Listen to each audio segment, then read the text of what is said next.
Hello dear friends. मैं किशन सैनी आप सभी का फिर से स्वागत करता हूं हमारे YouTube channel inspire physics classes में। दोस्तों आज मैं आपके लिए लेकर के आ गया हूं हमारे रे ऑप्टिक्स के बचे हुए 40 क्वेश्चन। दोस्तों इसके जो पहले वाले 40 क्वेश्चन है वो मैं आपको इसको फर्स्ट पार्ट में करवा चुका हूं, और दोस्तों इसके जो बचे हुए 40 क्वेश्चन हैं वो आज अपन करेंगे इसके सेकेंड पार्ट के अंदर। दोस्तों यदि आपने पहले वाला पार्ट नहीं देखा है तो उसे भी देख लेना, और आज अपन कर रहे हैं इसका सेकेंड पार्ट।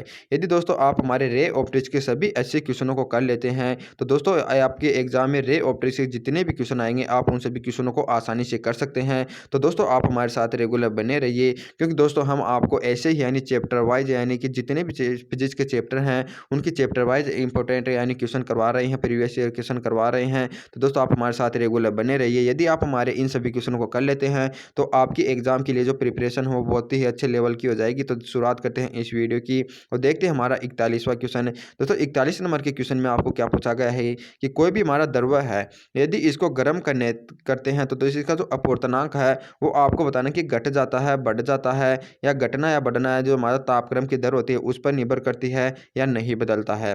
तो दोस्तों आपको पता होना चाहिए जो हमारा जो अपवर्तनांक होता है वह तापक्रम यानी दोस्तों टेम्परेचर के व्युत्क्रमानुपाती होता है। जैसे ही टेम्परेचर को दोस्तों अपन बढ़ाएंगे तो अपवर्तनांक का मान हमारे क्या हो जाएगा, कम हो जाएगा। यानी तापक्रम बढ़ाने पर दोस्तों किसी द्रव्य का जो ताप हो उसको गर्म करने पर या ताप बढ़ाने पर जो अपवर्तनांक है उसका मान कम हो जाता है। तो आपको ए ऑप्शन में दिया हुआ है कि घट जाता है, तो इसका राइट हो जाएगा ऑप्शन नंबर ए वाला।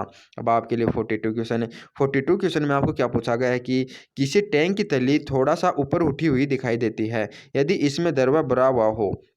दोस्तों आपको क्या बताना कि हमारी कोई भी यानी जो द्रव्य है यानी जो टैंक है, यदि उसके अंदर कोई द्रव्य भरा हुआ है तो दोस्तों इसकी जो तली है वो हमें ऊपर उठी हुई दिखाई देती है। तो आपको बताना है उसका रीजन क्या है, यानी किसके कारण वो उठी हुई दिखाई देती है।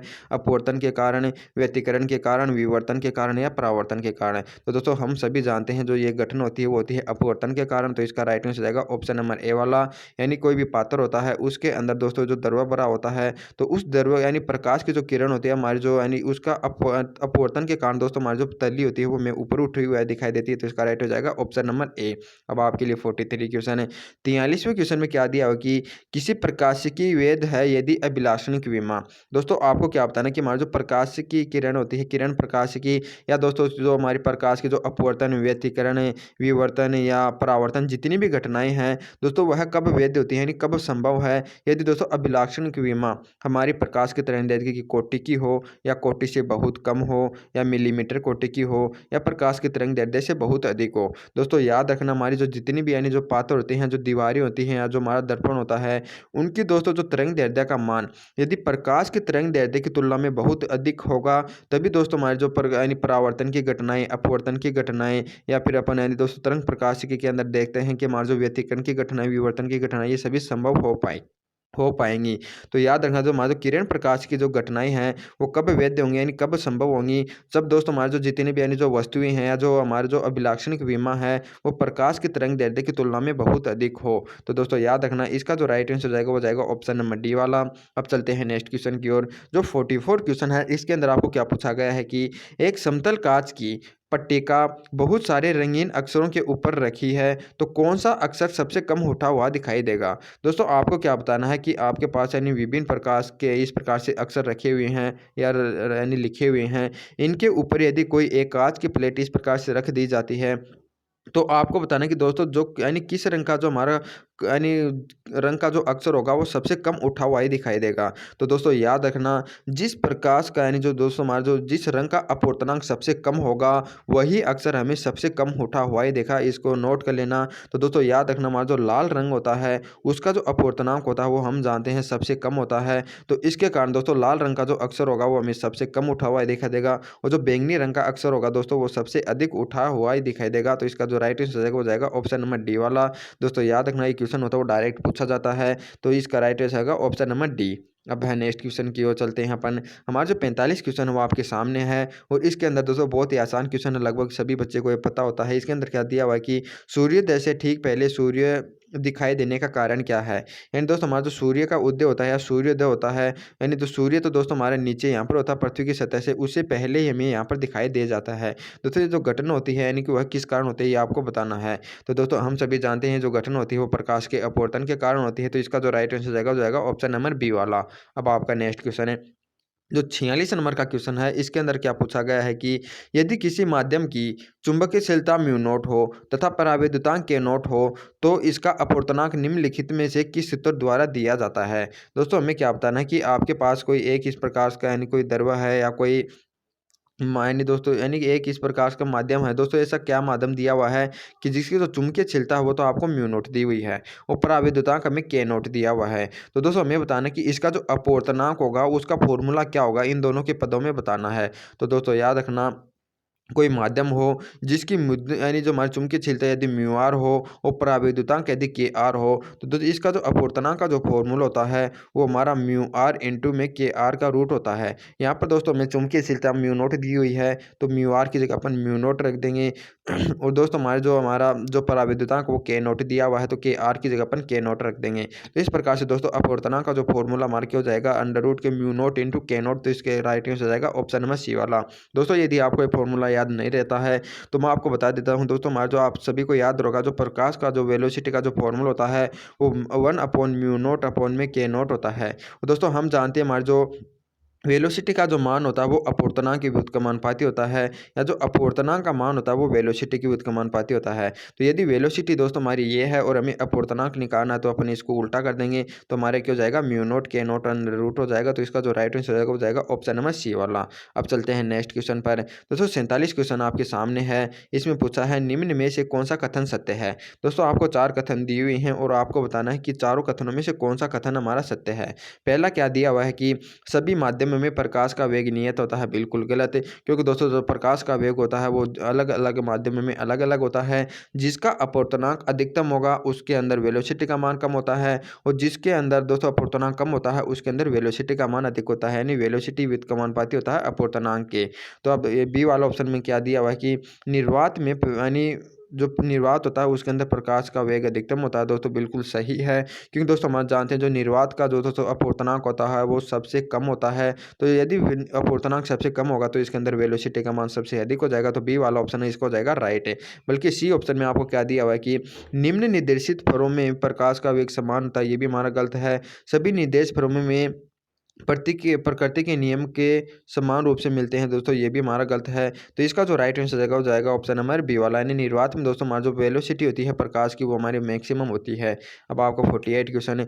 48 क्वेश्चन में क्या दिया हुआ कि तारों के टिमटिमाने का कारण है। दोस्तों हमारे जो स्टार होते हैं वो में टिमटिमाते हुए प्रतीत होते हैं, उसका कारण क्या है ये आपको बताना है। तो दोस्तों याद रखना, जो तारे का टिमटिमाना है वो होता है अपवर्तन के कारण। तो इसका जो राइट आंसर जाएगा वो जाएगा ऑप्शन नंबर सी वाला। दोस्तों याद रखना, जो तारे हैं वो टिमटिमाते हैं वो प्रकाश के अपवर्तन के कारण। दोस्तों इस प्रकार के जो आपके थ्योरेटिकल क्वेश्चन हो आपके एग्जाम में बार बार और यानी बहुत यानी बार बार पूछे जाते हैं, फ्रीक्वेंटली पूछे जाते हैं। तो आप इन क्वेश्चनों को आसानी से यानी दोस्तों अच्छी तरह से रट लीजिए। यानी इन क्वेश्चनों को दोस्तों ऐसे जो आसान क्वेश्चन वो आपके एग्जाम में गलत नहीं होने चाहिए। अब आपका 49 क्वेश्चन है। 49 क्वेश्चन में आपको क्या पूछा गया कि प्रकाश की चाल निम्न में से किस माध्यम में अधिक होती है। दोस्तों आपको बताना कि जो प्रकाश की चाल होती है वो आपको 4 माध्यम दिए हुए हैं, इनमें से कौन से माध्यम में सर्वाधिक होगी।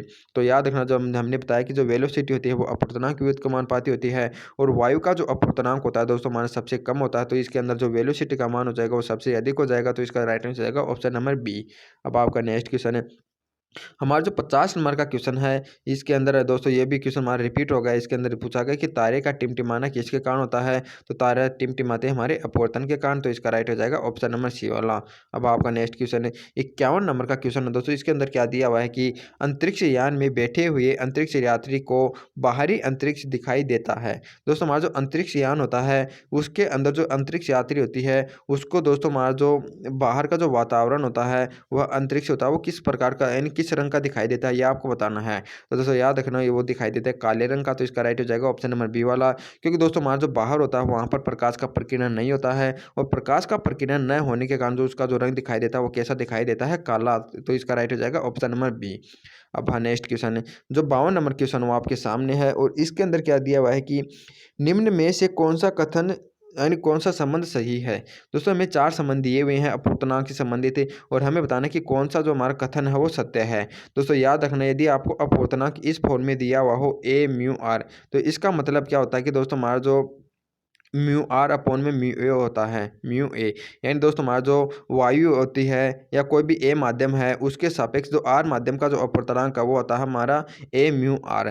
तो दोस्तों इसको अपन किस प्रकार से लिखते हैं, तो यहाँ पर दोस्तों हमारा जो आधार होता है यदि इसको तो ऊपर लिखते हैं और दोस्तों ये आगे वाला होता है इसको अपन नीचे ले जाते हैं। तो दोस्तों यहाँ से यदि अपन इसको इस फॉर्म में देखते हैं तो दोस्तों हमारा डी वाला ऑप्शन होगा वो सही हो जाएगा, क्योंकि दोस्तों हमारा जो ए म्यू आर है इसको अपन रखेंगे म्यू आर अपॉन में म्यू ए, और दोस्तों जो नीचे वाला पार्ट है ये हो जाएगा हमारा म्यू आर अपॉन में म्यू डब्लू। तो इस प्रकार से दोस्तों हमारा म्यू आर से म्यू आर कैंसिल हो जाएगा और ये हमारा जो म्यू डब्लू है ये ऊपर आ जाएगा और ये जो हमारा म्यू है ये हमारा नीचे आ जाएगा। तो इस प्रकार से इसको अपन क्या लिख सकते हैं, ए म्यू डब्लू। तो दोस्तों यही हमें आगे दिया हुआ है, तो हमारा जो यानी सही संबंध हो जाएगा वो कौन सा हो जाएगा, ऑप्शन नंबर डी वाला हो जाएगा।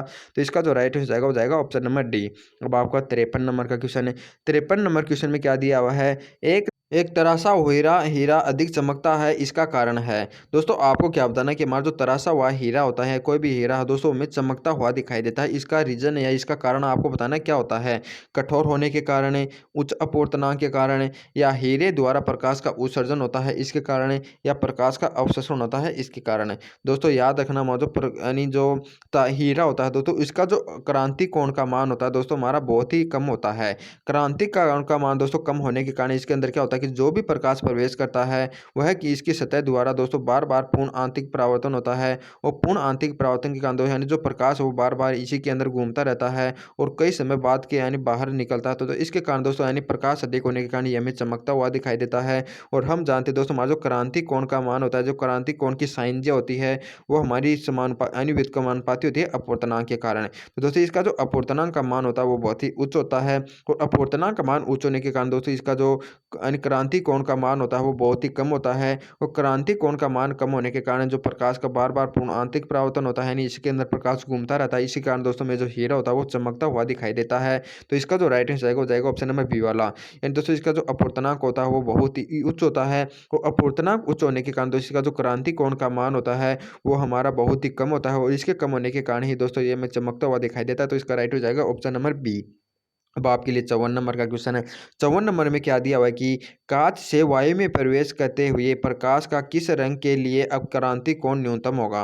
दोस्तों में क्या दिया हुआ कि आपका जो कांच है उससे यदि प्रकाश है वो वायु में प्रवेश कर रहा है तो दोस्तों जो क्रांति कोण का मान होगा यानी क्रांति कोण का मान आपको बताना है कि किस रंग के लिए न्यूनतम होगा। तो दोस्तों याद रखना पहले तो आपको दोस्तों क्रांति कोण की डेफिनेशन पता होना चाहिए। क्रांति कोण दोस्तों वह कोण होता है यानी यानी किस कोण से इसको आपतित कराया जाए, जैसे कि दोस्तों हमारा जो इसका जो अपवर्तन कोण है वो इस प्रकार से यानी 90 डिग्री का हो जाए। तो दोस्तों जिस कोण यानी जिस अपवर्तन कोण पर जो हमारा अपवर्तन यानी जो आपतन कोण पर अपवर्तन कोण हमारा 90 डिग्री होता है दोस्तों वही हमारा क्रांति कोण कहलाता है। तो दोस्तों जो क्रांति कोण है जो साइन सी है वो याद रखना अपवर्तनांक की व्युत्क्रमानुपाती होती है।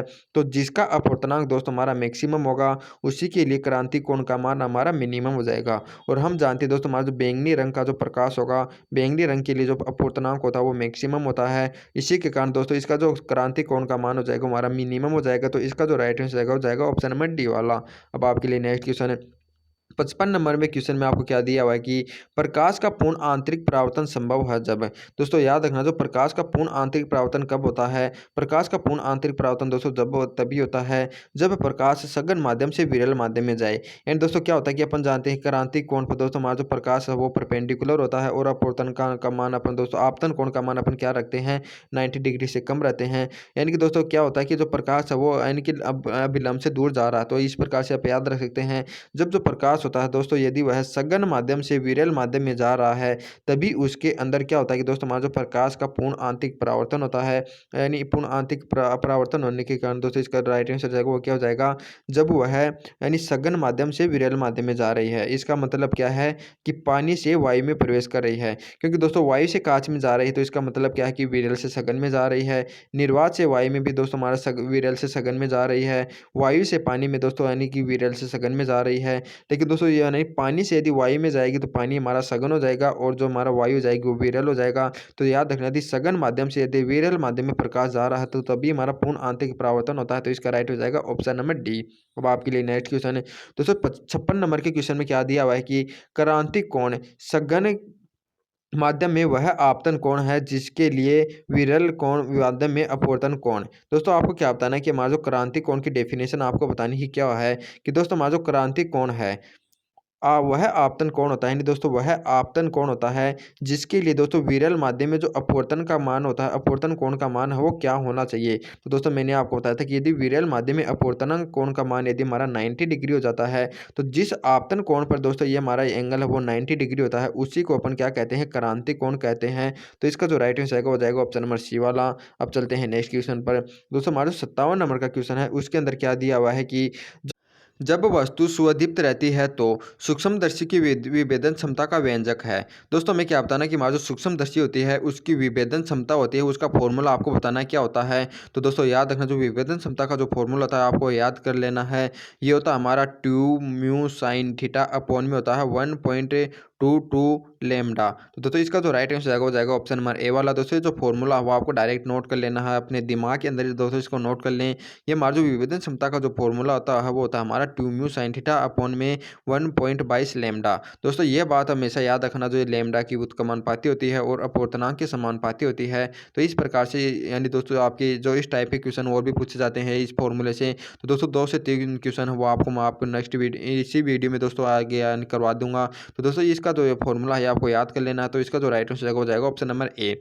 अब आपका नेक्स्ट क्वेश्चन है दोस्तों 58 नंबर के क्वेश्चन में क्या दिया हुआ है कि जब किसी सूक्ष्मदर्शी की नलिका की लंबाई बढ़ाई जाती है तो आवर्धन क्षमता।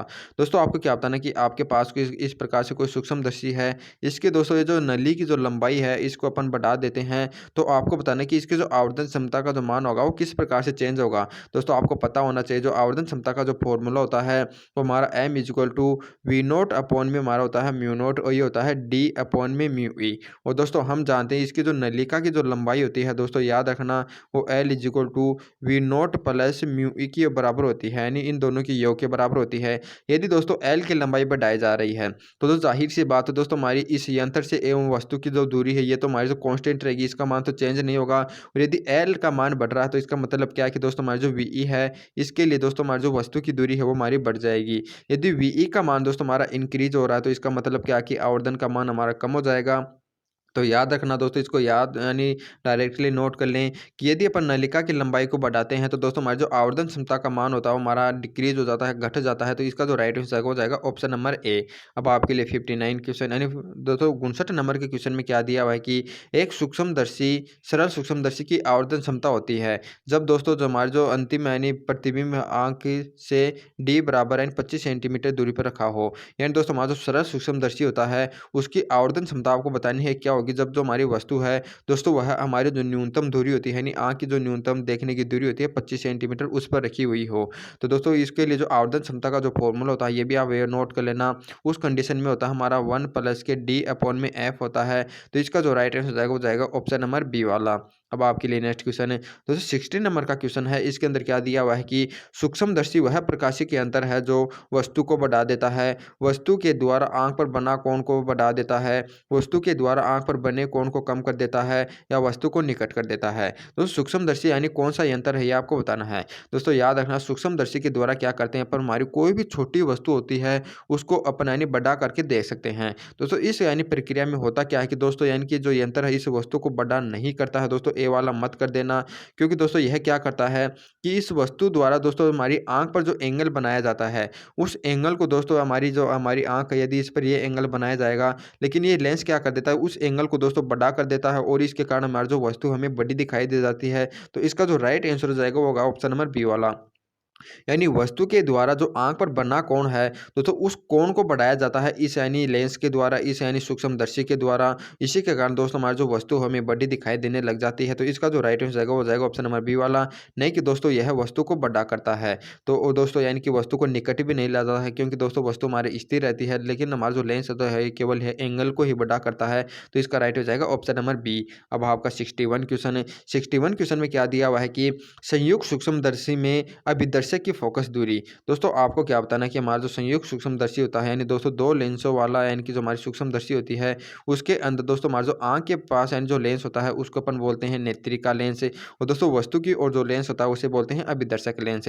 तो आपको बताना है कि दोस्तों अभिदर्शक लेंस होगा हमारा ये ऑब्जेक्ट वाला, इसकी हमें फोकस दूरी बतानी है कि हमारी जो नेत्रिका लेंस की तुलना में अधिक होगी या बड़ी होगी। तो दोस्तों हमेशा याद रखना हमारा जो नेत्रिका लेंस की जो फोकस दूरी होती है वो अभिदर्शक के लेंस की जो फोकस दूरी होती है उससे हमेशा अधिक होती है। तो इसका जो राइट आंसर जाएगा वो जाएगा हमारा ऑप्शन नंबर बी वाला, यानी नेत्रिका की फोकस दूरी से कम होगी। यानी दोस्तों अभिदर्शक जो ये लेंस की जो फोकस दूरी होती है वो नेत्रिका लेंस से कम होती है, यानी नेत्रिका लेंस की जो फोकस दूरी होती है वो अधिक होती है। तो इसका जो राइट आंसर हो जाएगा ऑप्शन नंबर बी। अब आपका नेक्स्ट क्वेश्चन है दोस्तों, इसके अंदर क्या दिया कि सूक्ष्मदर्शी की आवर्धक क्षमता अधिक होती है यदि नेत्रिका की फोकस दूरी। दोस्तों हमें क्या बताना है कि हमारा कोई भी एक सूक्ष्मदर्शी है उसकी आवर्धक क्षमता अधिक कब होगी, जब नेत्रिका की फोकस दूरी अधिक होती है, कम होती है, अभिदर्शक के तुल्य होती है या अभिदर्शक से कम होती है। दोस्तों मैंने आपको ये बात तो बता दी कि हमारा जो ये सूक्ष्मदर्शी होता है यानी संयुक्त सूक्ष्मदर्शी, इसके अंदर दोस्तों हमारा जो नेत्रिका की जो फोकस दूरी होती है एफ ई, वह एफ नोट से अधिक होती है। ये तो हमारी जाहिर सी बात है, यानी इसका मान हमारा कम होता है इसकी तुलना में। लेकिन दोस्तों हमारा जो नेत्रिका की फोकस दूरी होती है इसकी आवर्धन क्षमता के लिए दोस्तों इसका मान भी हमें मिनिमम रखना पड़ता है। यानी आवर्धन क्षमता का दोस्तों जो हमारी समानुपाती होती है वो 1 में F note into F E होती है। यानी दोस्तों इन दोनों का मान ये अपन कम रखते हैं जिससे हमारा जो आवर्धन क्षमता का मान हमारा बढ़ जाता है। लेकिन दोस्तों याद रखना जो एफ नोट का मान होता है वो एफ ही की तुलना में अधिक होता है। तो इसका जो राइट आंसर हो जाएगा ऑप्शन नंबर बी वाला, यानी आवर्धन क्षमता को मान बढ़ाने के लिए दोनों का ही मान कम रखते हैं। लेकिन दोस्तों हमारा जो एफ का मान होता है वो एफ की तुलना में अधिक कम होता है। ये हमारा इसे पहले वाले क्वेश्चन में पूछा गया था। यानी इस क्वेश्चन में तो क्या पूछा कि जो अभिदर्शक लेंस की फोकस दूरी होती है वो नेत्रिका की फोकस दूरी से कम होती है। लेकिन दोस्तों आवर्धन क्षमता को अधिक करने के लिए जो हमारी जो नेत्रिका की फोकस दूरी होती है इसको भी कम ही रखना होता है। तो इसका राइट हो जाएगा ऑप्शन नंबर बी।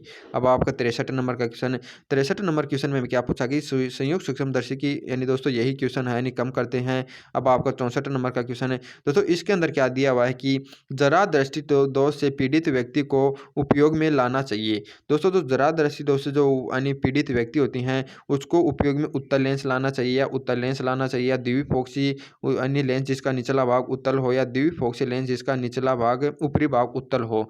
दोस्तों याद रखना जरा दृष्टि दोष का मतलब क्या होता है कि दोस्तों वह व्यक्ति जिसे यानी दोस्तों न तो दूर की वस्तु स्पष्ट दिखाई दे, न ही यानी दोस्तों पास की वस्तु स्पष्ट दिखाई दे।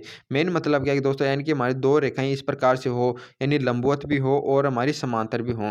तो दोस्तों यानी कि इनमें से यानी कि या तो समांतर में स्पष्ट नहीं दिखाई देंगी या लंबवत में स्पष्ट दिखाई देती है। यानी दोस्तों यानी कि इस रोग को अपन कहते हैं जरा यानी दृष्टि दोष। यानी दोस्तों यह उम्र के साथ यानी हो जाता है और इस दृष्टि दोष के निवारण के लिए दोस्तों अपन द्विफोक्सी लेंस का उपयोग करते हैं, यानी जिसके अंदर हमारा उत्तल लेंस एवं अवतल लेंस दोनों हो। लेकिन दोस्तों हमेशा याद रखना इसके अंदर दोस्तों हमारा जो ऊपर वाला जो भाग होता है वो हमारा अवतल लेंस होता है और नीचे जो रखा जाता है ये हमारा उत्तल लेंस रखा जाता है। तो दोस्तों याद रखना इसका जो राइट आंसर जाएगा वो जाएगा ऑप्शन नंबर सी वाला, यानी जरा दृष्टि दोष के जो निवारण के लिए जो हमें लेंस काम में लिया जाता है वो द्विफोक्सी लेंस लिया जाता है जिसका निचला भाग होना चाहिए उत्तल। अब आपके लिए नेक्स्ट क्वेश्चन 65 नंबर के क्वेश्चन में क्या दिया हुआ कि एक व्यक्ति प्लस के ट्रू डायोप्टर का चश्मा पहनता है तो वह पीड़ित है। दोस्तों मैं क्या बताना कि आपके पास इस प्रकार का एक व्यक्ति है जो हमारी जो चश्मा वह लगाता है उसकी दोस्तों जो क्षमता है वो आपको कितनी दी हुई है, ट्रू डायोप्टर दी हुई है। तो आपको बताना कि दोस्तों यह व्यक्ति किस रोग से ग्रसित है।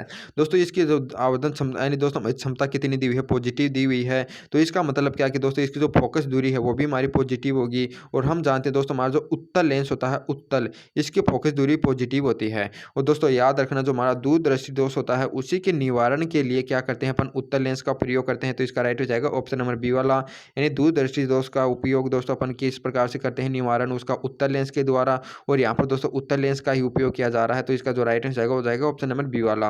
दोस्तों उत्तल एवं दोस्तों अवतल है, इसमें आप कंफ्यूजन नहीं होना। यानी दूर दृष्टि दोष दोस्तों दूर के अंदर क्या आ रहा है, ऊ आ रहा है। तो इसका मतलब क्या कि यहाँ पर उत्तल लेंस का उपयोग होता है। दोस्तों निकट दृष्टि दोष के अंदर याद रखना अवतल हो जाएगा, यानी दू यानी दोस्तों यहाँ पर ऊ की मात्रा आ रही है। तो इसका मतलब क्या होगा कि यहाँ पर उत्तल लेंस का हमारा उपयोग किया जाता है। तो दूर दृष्टि दोष में उत्तल लेंस का उपयोग करेंगे और हम जानते हैं उत्तल लेंस के लिए दोस्तों हमारी जो शक्ति होती है वो हमारी पॉजिटिव होती है। तो यहाँ पर वह व्यक्ति किससे पीड़ित होगा, दूरदर्शी दोष से।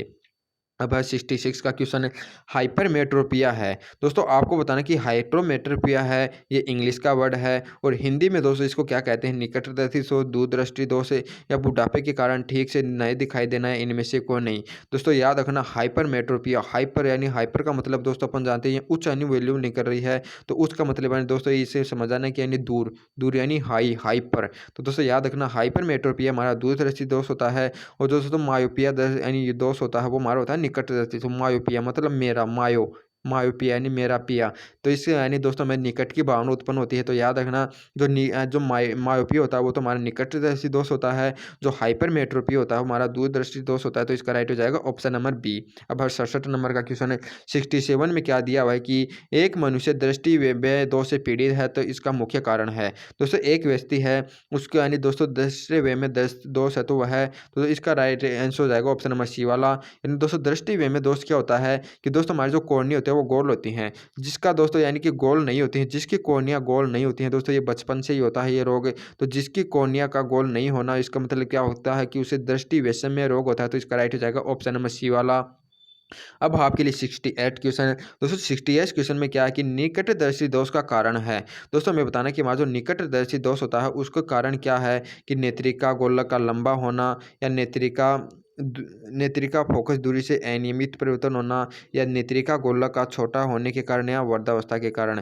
दोस्तों याद रखना जो निकटदर्शी दोष होता है उसके अंदर होता क्या है कि दोस्तों या तो हमारा जो लेंस होता है उसकी फोकस दूरी कम हो जाती है, तो फोकस दूरी कम होने के कारण दोस्तों हमारी जो वस्तु से आने वाली जो किरणें हैं वो हमारा जो थोड़ा रेटिना होता है उससे पहले ही आकर के मिल जाती हैं। तो यहाँ पर हमारा निकटदर्शी दोष होता है।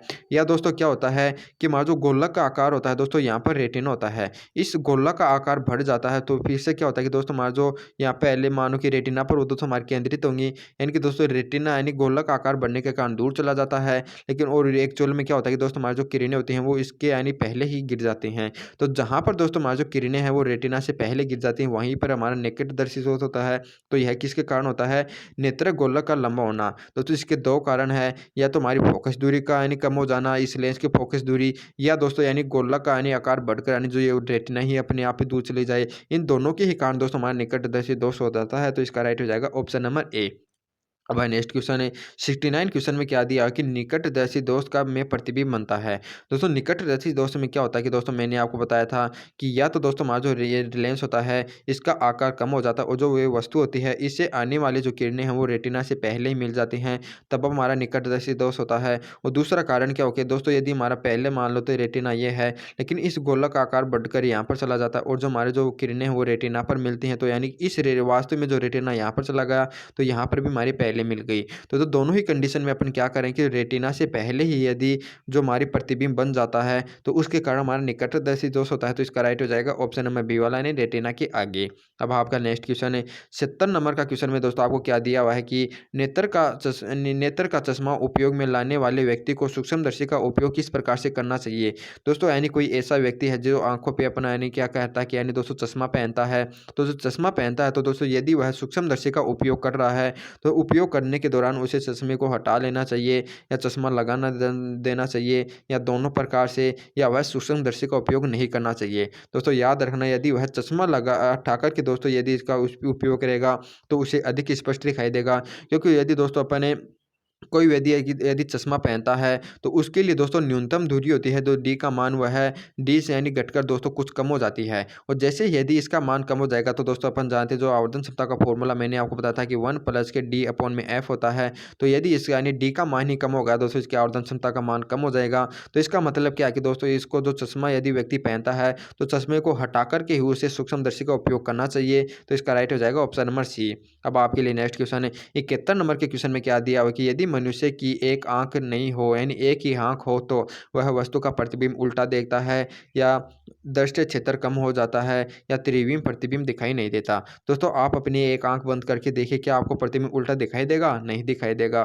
दोस्तों इसकी जो राइट आंसर हो जाएगा ऑप्शन नंबर डी वाला। इन दोस्तों आपके अंदर जो त्रिविम चित्र होते हैं उसके यानी दोस्तों अपन जो वास्तविक गहराई होती है जो, या दोस्तों आपकी जो अलमारी है या फिर कोई भी रोशनदान है दोस्तों उसकी जो एक्चुअल में जो गहराई है दोस्तों अपन एक आंख से अपन उसका नहीं आभास कर सकते हैं दोस्तों इसकी जो गहराई है यानी जो दृश्य क्षेत्र है दोस्तों एक तो हमारा कम हो जाता है, क्योंकि दोस्तों अपन जो यदि दोनों आँख हो तो दोस्तों अपने आँखों के यानी सामने यानी दोस्तों गोलाई का जो जितना भी एरिया है वो अपन सभी देख सकते हैं। यदि एक आँख हो तो दोस्तों अपन यानी केवल इतना ही एरिया देख पाएँगे दोस्तों, आप चाहे तो आप अपनी एक आँख बंद करके देख सकते हैं। और दूसरा क्या होता है कि दोस्तों हमारे जो त्रिविमीय चित्र होते हैं उनकी जो गहराई होती है दोस्तों हमें आसानी से दिखाई नहीं देती है।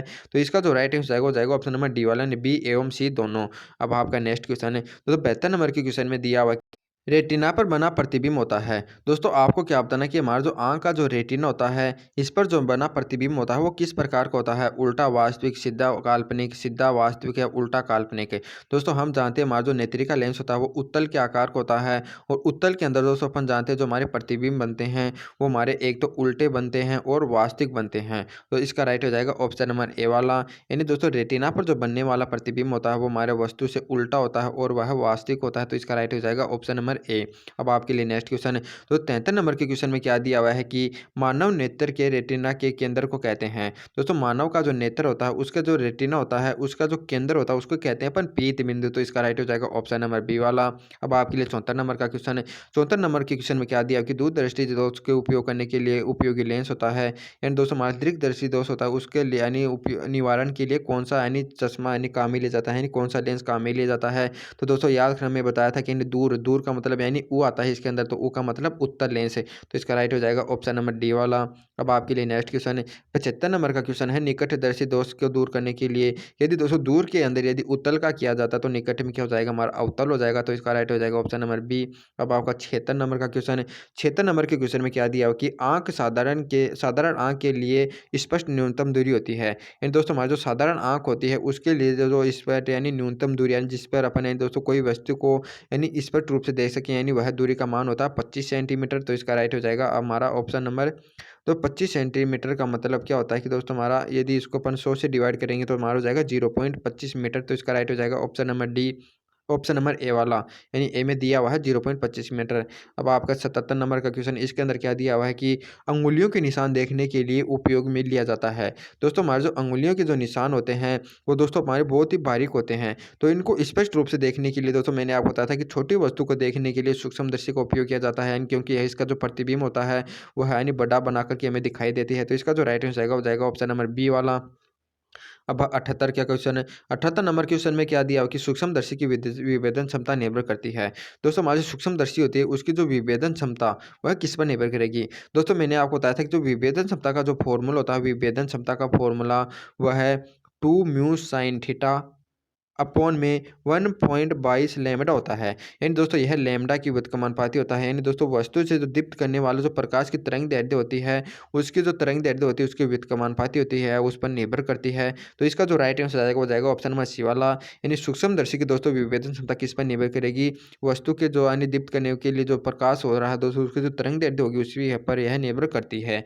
अब आपके लिए 79 क्वेश्चन, उस 79 क्वेश्चन में क्या दिया हो कि एक व्यक्ति एक लेंस को सरल सूक्ष्मदर्शी की भांति उपयोग कर देखता है।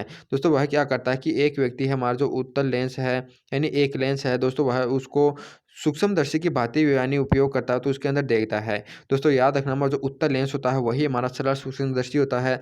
जब वस्तु को दोस्तों अपन इसके जो हमारा फोकस एवं ध्रुव होता है इसके मध्य किसी भी स्थान पर रखते हैं तो दोस्तों में जो प्रतिबिंब क्या होता है कि दोस्तों में बड़ा दिखाई देता है और सीधा दिखाई देता है और आभासी दिखाई देता है। तो इसका जो राइट आंसर जाएगा वो हमारा कौन सा जाएगा वो जाएगा ऑप्शन नंबर ए वाला, यानी दोस्तों सीधा एवं आभासी ऑप्शन नंबर सी वाला हो जाएगा, क्योंकि दोस्तों हमारा उत्तल लेंस को होता है वही हमारा सरल सूक्ष्मदर्शी की तरह कार्य करता है, और यदि उसके अंदर दोस्तों हमारा जो वस्तु को ध्रुव एवं फोकस के मध्य रखते हैं तो दोस्तों यदि यहाँ पर अपन वस्तु को रखेंगे तो हमारा बड़ा बनाएगी एवं आभासी बनाएगी एवं दोस्तों सीधा बनाती है। तो इसका राइट हो जाएगा ऑप्शन नंबर सी। अब आपके लिए 80 नंबर का क्वेश्चन है। 80 नंबर के क्वेश्चन में क्या दिया कि सरल सूक्ष्म यानी संयुक्त सूक्ष्मदर्शी एवं में का अभिदर्शन आवश्यक रूप से होना चाहिए। दोस्तों हमारा जो संयुक्त यानी सूक्ष्मदर्शी होती है ये वाली, इसका दोस्तों जो अभिदर्शक लेंस होता है ये आपको बताना है कि वास्तव में होना चाहिए। दोस्तों याद रखना ये हमारा ये लेंस होता है ये हमारा एक तो उत्तल लेंस होता है तो पहले वाला तो ये होगा, ये भी वाला हमारा गलत हो जाएगा। और दोस्तों इसकी जो फोकस दूरी होती है हमारी कम होनी चाहिए, तो फोकस दूरी कम हमें ऑप्शन नंबर डी में दी हुई है, और दोस्तों ये इसके लिए ये भी गलत हो जाएगा। और दोस्तों इसका जो द्वारक होता है यानी द्वारक इसका मान भी हमारा क्या होना चाहिए कम होना चाहिए, कम द्वारक वाला, यानी दोस्तों नेत्रिका का लेंस का जो द्वारक है वो हमारा अधिक होना चाहिए और इसका द्वारक कम होना चाहिए। तो इसका जो राइट आंसर हो जाएगा वो हो जाएगा ऑप्शन नंबर डी वाला, यानी संयुक्त सूक्ष्मदर्शी का जो अभिदर्शक यानी लेंस होता है वह दोस्तों आवश्यक रूप से कम दूरी, कम फोकस दूरी, कम द्वारक एवं उत्तल लेंस होना चाहिए। तो इसका राइट हो जाएगा ऑप्शन नंबर डी वाला। दोस्तों हमने इसके 80 क्वेश्चन आपको करवा दिए हैं। दोस्तों वैसे तो ये क्वेश्चन आपके लिए बहुत हैं, लेकिन दोस्तों आपके जो आपने गौर किया होगा कि दोस्तों हमारे जो लेंसों के द्वारा जो हमारा अपवर्तन होता है वो क्वेश्चन आपके लिए यानी दोस्तों इसके अंदर कंक्लूड नहीं हो पाए हैं। और दोस्तों हमारा जो दोस्तों प्रकाश म्यूत्य होता है और जो हमारा दूरदर्शी होता है दोस्तों वो भी क्वेश्चन हमारे बचे हुए हैं। तो उन सभी क्वेश्चनों को दोस्तों अपन आपके लिए नेक्स्ट पार्ट में करेंगे। तब तक जय हिंद जय भारत। दोस्तों अपन मिलते हैं आपको ऐसे ही नेक्स्ट वीडियो में। जय हिंद जय भारत।